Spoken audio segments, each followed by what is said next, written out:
Baxın, nədir alimlərdən birisi?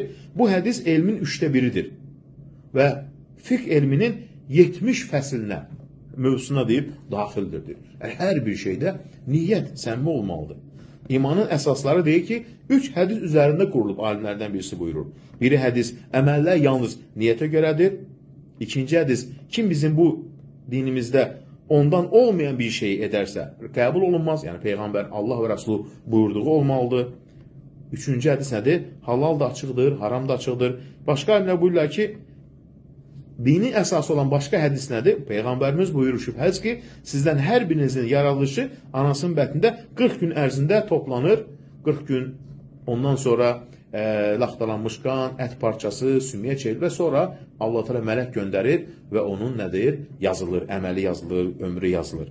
Ona görə də yəni dinin əsasları bu gözəl hədislərdə, əməllər yalnız niyyətə görədir. Baxın, ona görə də mömin daim əməllərini Allah üçün etməlidir. Allah üçün.